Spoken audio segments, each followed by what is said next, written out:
Hi, welcome back to Sahara TV. My name is Rudolph Okonkwo, and this is the hot topic. I have a special guest here. It's Milton Allimadi. You know him. He's been coming here, and he's the publisher of the Black Star newspaper here in New York. And we are going to talk about the upcoming election. 10 days from today, Americans will go to the poll to elect either Obama or Romney. For the next 4 years, one of them will run the country of the United States. We want to discuss what impact this will have on life for Africans here and Africans at home. Welcome to Sahara TV. Thank you again for having me on your show. Let's start, because if you look at the social media, Africans outside America and those here are following the process, the election in America. Right. Why do they care? Well, because for all practical considerations, the President of the United States is almost like the President of the entire world. What the United States does matters to every country in the world, not only African countries. It affects big countries like China, like Russia, like Brazil, U.S. economic policy, U.S. foreign policy, U.S. military policy. It has impact in each and every country, and particularly in African countries too, where, to be quite honest, while most African countries enjoy what we call flag independence, they're not, even their leaders are not really that free to set totally independent policy that is not impacted by the decisions of the United States. Let's say, what attitude does the United States take toward the World Bank, for example, the International Monetary Fund, the World Trade Organization? All these issues impact directly African countries. What's the U.S. position in the United Nations organization, for example? So that's why it's very critically important. Why I asked that question is that I was in Africa some years back, and there were elections here. I didn't pay the kind of attention that Africans are paying now. Right. Is it because of social media? Is it because it's Obama versus Romney? Right. Or is there something else going on? Right. No, I think the interest had always been there. But now with social media, Africans realizing what they suspected all along, that Africans in other African countries also follow United States events in the United States just as intensely, as keenly that they do as well. So now they're able to participate together and see how the views of fellow Africans compare with their own views. I think maybe 10 years ago, while the same interest might have been there, well, we were not able to visualize it because these platforms did not exist at that time. And the other thing that makes the United States elections very interesting is because of the possibilities of change, that somebody can actually step forward and make his or her case, it's mostly been his, of course, case to the voting public, and then have the public analyze, assess, evaluate, and compare the contesting parties, and then exercise what is one of the most powerful rights that they have, which is the right to vote, and to elect the person who then becomes the leader. I think in watching it so keenly, my own view is that Africans also wish that they could also exercise that kind of right freely, independently, and elect African leaders, which, as we know, is not the case right now in most African countries. I imagine Africans in most African countries also watch South Africa's election very keenly, because that's still one of the few places on the continent where voters can actually determine who ends up being president. And so far, I mean, we saw what happened with Thabo Mbeki when he lost party elections. And some African countries that live in countries where the leader's been there for like 10, 20, 30 years, they must wonder, wow, this can actually happen in an African country too. So the possibilities are very high. Now, you talked about possibility of change. Right. That's one of the reasons why people are paying attention. I remember in 2008, a lot of people had that hope that Obama was going to bring change. Right. And now if you go and have a kind of a study, you find out that most Africans, they've not seen the change, right. but majority are still supporting Obama. Right. Why are they doing that? Okay, I think there are two things. I think the expectations were way, way beyond what was practically deliverable. So what type of change were they actually hoping for? You have to raise that question and then ask yourself, what has really transpired? I think there has been actually a dramatic change that may not be that visible.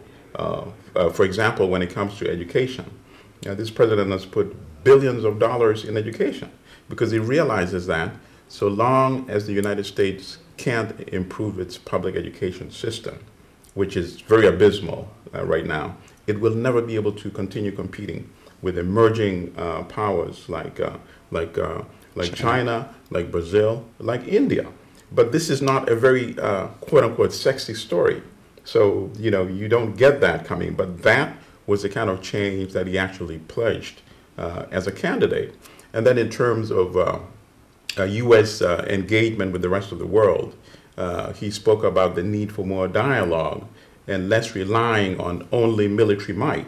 And we see, I think that's one of the reasons why the war in Iraq eventually winded down. And these aren't wars that he started. These are wars he inherited. Afghanistan is also winding down.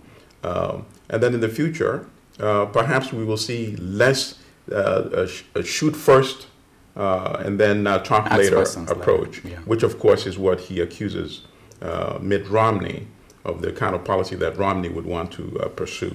Now, let's look at Romney's candidacy. Sometimes we basically dismiss it as such, most Africans. But if you look at social issues, something like gay marriage and the issue of abortion, I think most Africans will agree with the position of Romney. Why is that not translating into support of the Romney candidacy? Because I think most Africans think that in addition to those issues, which certainly are important issues, there are many other considerations that come to bear. When it comes to issues that determine life and death, I think most people would probably rank that a bit higher in terms of the things that determine their support of a particular candidate. The United States military is one of the largest in the world, with bases deployed all over the earth, and can be involved in conflicts in any part of the globe. So who gets to decide whether U.S. forces should be engaged in a particular country? I think those are very critical issues too, and I think maybe there's less trust in how President Romney would be able to exercise the powers of the commander-in-chief. I mean, he certainly showed that in the last debate when he initially was disagreeing with the president's positions in Iraq, Afghanistan, and Syria, and the relation between Israel and Iran. But basically, the last debate, he was moving closer because he got a sense that perhaps the public did not have that much confidence in his whole outlook in foreign policy. So I think Africans and people in other parts of the world take that as a very important issue, even though the social issues such as abortion and gay rights are also important considerations. Yeah, talking about foreign policy, because most Africans will say that the situation in Africa requires that we should have a strong America interested in putting a foot on the ground, if need be, in places like Africa. Now, and most people are thinking that the Republican Party is more adventurous when it comes to taking action. We remember that Clinton was in charge during Rwanda's period and he didn't do anything. So there are a group of people who believe that, I think, that Romney will be able to do more to control the crisis going on across Africa than the Obama administration. What do you say to those people? Well, I think those people, I would say that their position is wrong. And my personal view is that Africans should take responsibility over those issues. And with me, it all begins with having legitimate regimes in African countries, legitimate governments that don't use the military and police forces to impose their regimes, illegal, illegitimate regimes in power. If we had that sort of accountability, a lot of these so-called crises would not be occurring. Look at the so-called crises in the Congo, for example. What is happening in the Congo? There's a big humanitarian disaster. Hundreds of thousands, now millions of people have been killed in eastern Congo, primarily because of the engagement of the armies of Rwanda and Uganda, illegally operating in Congo, causing this chaos and havoc so that people and companies can steal the Congo's wealth. Now, if you had a legitimate regime in Rwanda and in Uganda, a president would not be able to willy-nilly just order the armed forces of the country to be engaged in these slaughters in a neighboring country. Think about that. So we have to begin by cleaning a house in each and every African country. Imagine the president of South Africa ordering his army to be involved in any neighboring country in South Africa and killing people there illegally so that resources could be stolen. Would that happen? I don't think it would happen because South Africa has legitimate regime. Whether you like President Zuma or not, he's a legitimate president, and if South Africans see that he's doing illegitimate things, he would get elected out of power. So you would not have that kind of crisis that is happening in the Congo. We need to have more legitimate, accountable regimes in African countries that don't impose themselves by using the armed forces, by the will of the people. And if we have more of that, we would have less crises.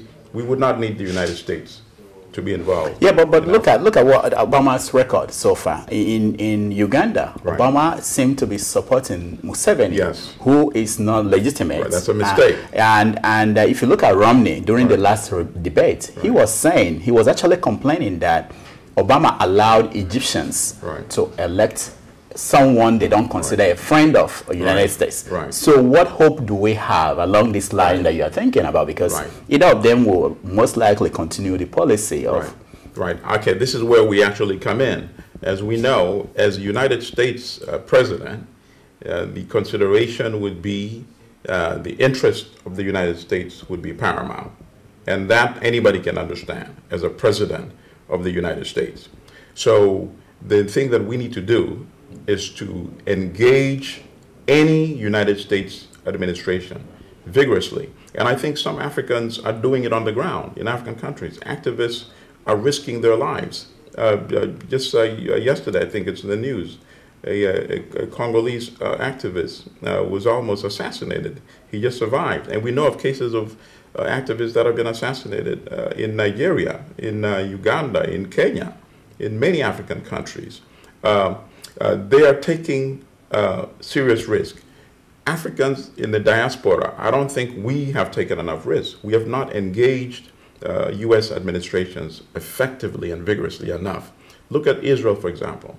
Israel's lobby in the United States is very powerful, very effective.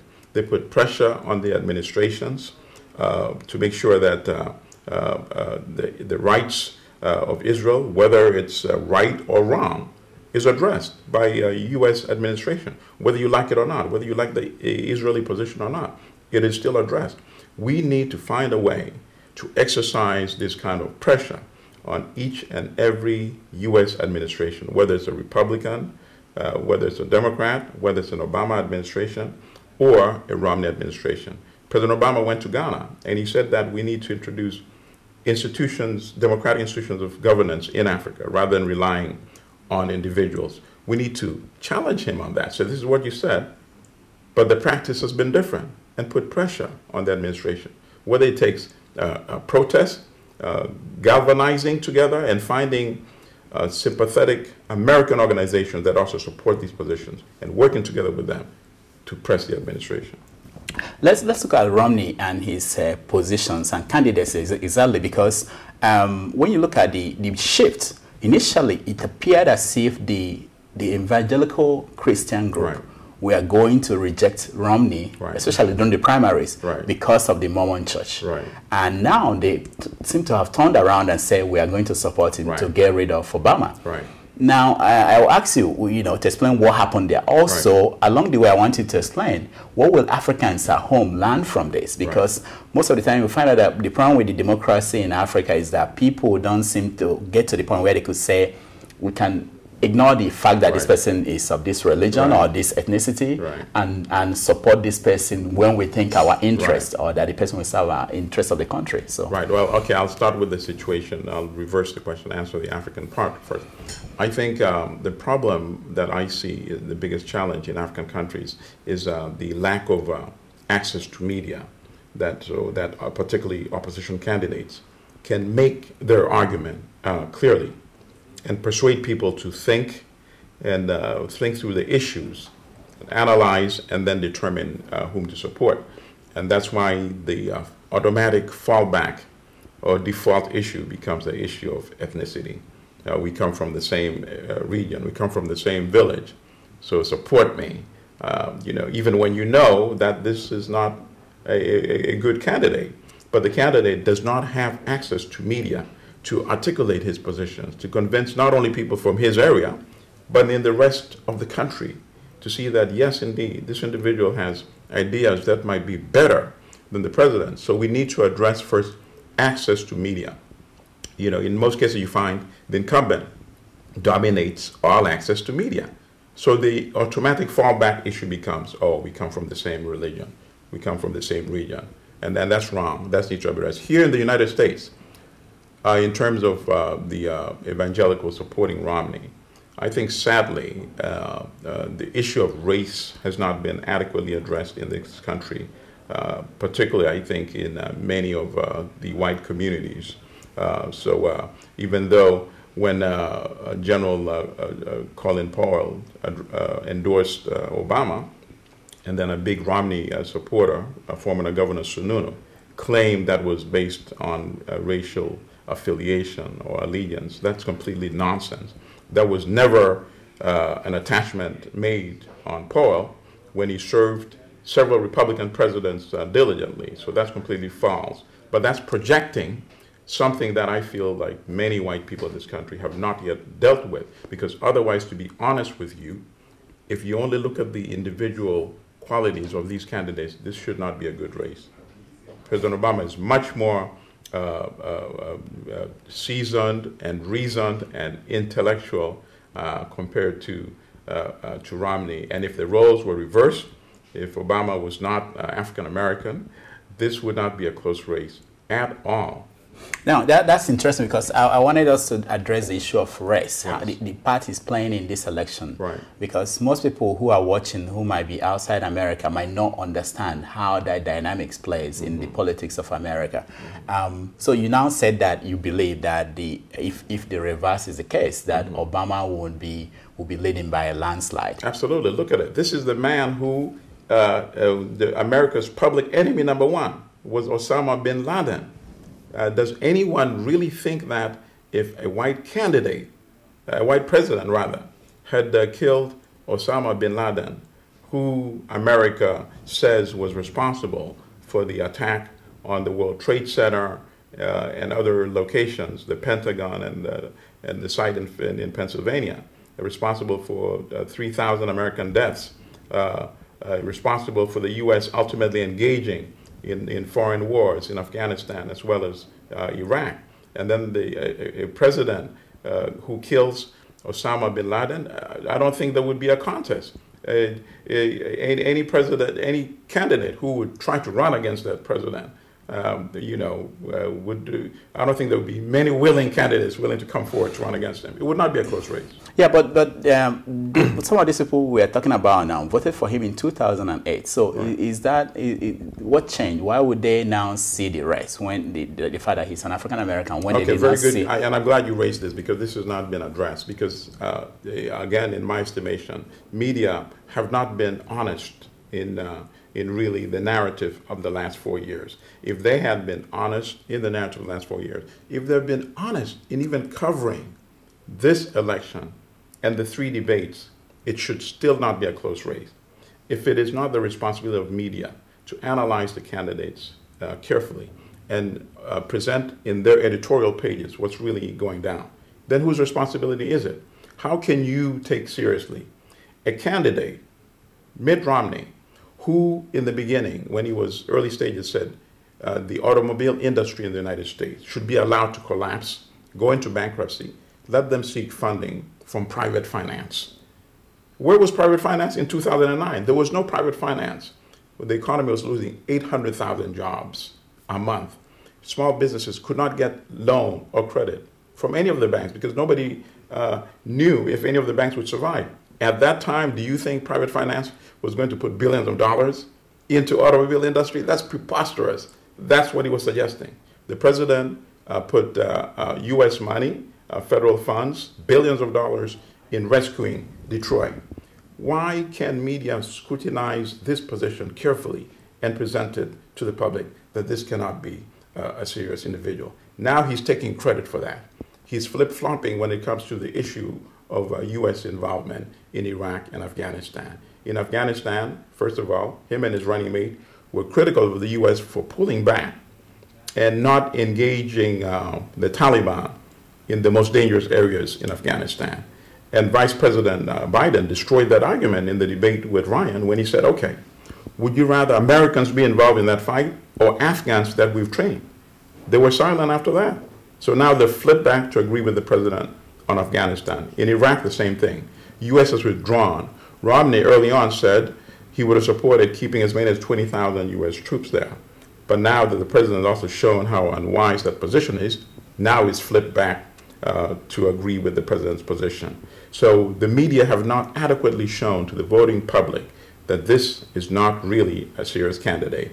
I'm not saying a Republican does not have the right to run effectively against the incumbent, but I don't think this has been the most honest Republican. And he showed this flip-flopping even during the primaries when he was running against other Republican candidates. Now, let's go back to Africans who are watching this process at home. Many of them stayed up to 2 a.m. in Africa watching the debates.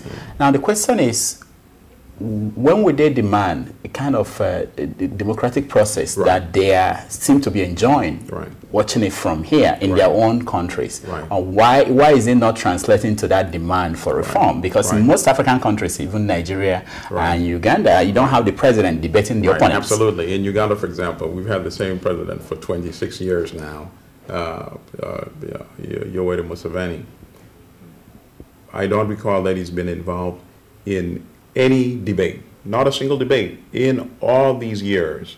And I don't know many African countries where candidates, I think in most places the president is treated in an imperial and regal manner. It's almost beneath a president to sit and actually debate with others who want to replace him and have his job. And that attitude is also translated in how they govern, without consulting the electorate, without consulting the legislator, the parliaments, for example. And I agree with you totally. This needs to change.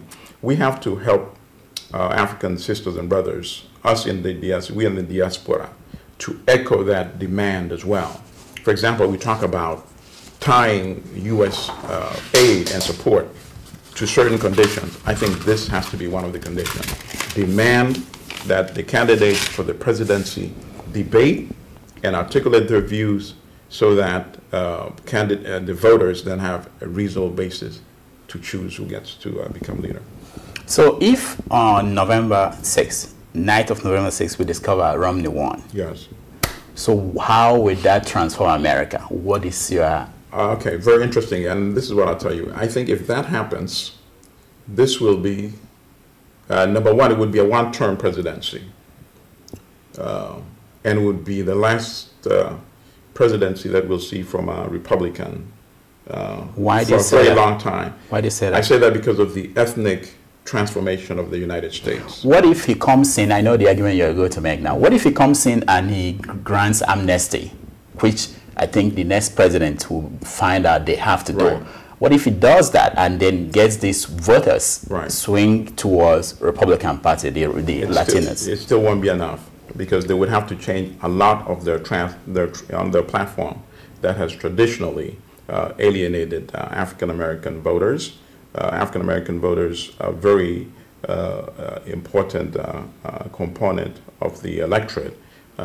Women voters, the views that they have right now on issues such as abortion, for example, and women's reproductive rights, I don't think he would be able to persuade the Republican Party to make that transformation. And I don't think Latinos are that myopic, that it would just take one decision for amnesty to erase many years of hostile position that they've taken toward Latinos. He supported the Arizona law that's very hostile to immigrants, that allows the police to, stop somebody driving because they suspect he may be an illegal, presumably Mexican immigrant, and demand for their ID. That is promoting racial ethnic profiling. That's a position that he supports. I don't think overnight Latinos will forget that. So I think the only way he can win this time around is if he gets almost 61% of the white vote. And things are polarized. He's getting a very high percentage. He's getting, I think, 59% of white. Yeah. The president last election, I think, got about 43 to 44% of the white vote. Right now, I think he's not reached 40 yet. I think it's maybe 37. But he's made up for that with very high support in the Latino community, where in some key states, he has a 50% margin that he enjoys over Romney. And in key states like Pennsylvania, Ohio, I believe, he also has a 17 to 20% margin of the women vote. And then ultimately, of course, he has overwhelming support of African-American voters. And I think that's what could take him through the women, the Latino, if they come out to vote. If they come out to vote. That's a very good point. Yeah. Now let's look at what is at stake. One of the big things that we don't hear about a lot is the question of who we nominate the next two justices, at least, of the Supreme Court. Right. And we know, based on their ages, that the people retiring are most likely going to be liberal judges. Yes. Right. And that's why it's very important. Yeah, should Romney win, what will happen? Because you have 5-4 now, 5 conservatives and 4 liberals. What will happen if he nominates 2 more conservatives to the Supreme Court? Oh, well, they definitely would repeal Roe versus Wade, which is the ruling that 1973, I believe, or 72, that has allowed women the right to make the choice whether to carry a pregnancy. They're very extreme because, for example, one of the since Murdoch, candidate running for Senate, in the Senate, and he has said that even in the case of a pregnancy resulting from rape, that should be seen as, God's will, something that God allowed to happen. And I think it's easier for a man to make that kind of statement than a female who is, let's say, possibly the victim of a violent rape, and then by law she would not be allowed to determine whether she wants to, carry, imagine being raped by a stranger, violently, somebody you don't know, and then the law would demand that, you bear that to child. These are the kind of candidates that are running on behalf of the Republican Party to be in the Senate. He's not unusual. Todd Atkin has the same views. And even Paul Ryan had the same view. He said rape was actually another form of conception. That's preposterous. So, and these are the guys that would determine who would sit on the Supreme Court. And most definitely, without a doubt, their number one action would be to overturn Roe v. Wade, that historic ruling. So obviously, people should be concerned about that. One last question, because we are running out of time. On November 6th, one of the possible scenarios that could be that we have Romney with 269 electoral votes, right, and Obama with 269 electoral votes. Right. And then the House of Rep and the Senate will come in to determine who should be the president. Right. How are you seeing this? I think the election is very close, but I think it would be, nothing is impossible. I think what's more likely, I personally think the president will get the electoral votes he needs, 270, more than 270, to become president, and may also get the popular vote. But most of the polling that I see right now suggests that Romney might get the popular vote. But as maybe many people watching may not understand, it's not the popular vote. It's who wins most of the electoral colleges, and each state has electoral colleges. 18 in Ohio, for example, 29 in the bigger states like Florida. And the person that gets most of the electoral colleges would then become president. So even though you may have won more states, but some of the states have less electoral college votes, you may get the population-wise, and I get the electoral. So the way it works, I would become president, and your only victory would be that you got more of the popular vote. That's what might happen. But if the scenario that you say happens, 269 each, then each state gets one vote, I believe. And in that scenario, if Romney wins more states, not electoral vote, but more states in the count numbers, he would be elected president by the Congress. But in the Senate would elect the vice president. Right now, the Democrats have, I think, a slight lead in the Senate. And if the slight lead maintains, and if they vote for the vice president, they would most definitely vote for Joe Biden. So we would have a Republican president and a Democratic vice president. Yeah. Right. I don't think many Americans want that to happen. Yeah. They would rather have their candidates win clearly. Yeah. Yes. All right, we have to stop it here, but on a programming note, on Tuesday, November 6th, we are going to be here all day, all night, until somebody is named the President of the United States. And we hope you join us then so that we can all discuss this in real time as it's happening. I'm always happy to be on this fabulous show. This is a very important medium, and it's really, really informed the world tremendously and brought a different dimension to reporting and coverage. So thank you for having me. Thank you so much for coming on the show. Okay.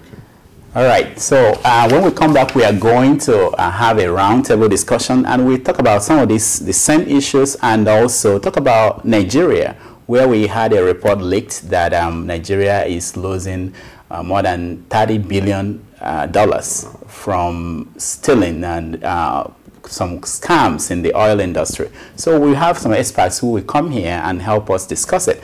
And remember, after that, we're going to take your Skype calls. That's when you get involved in some of these discussions and you give us your opinion. We will do that and give you the chance to talk. So stay tuned.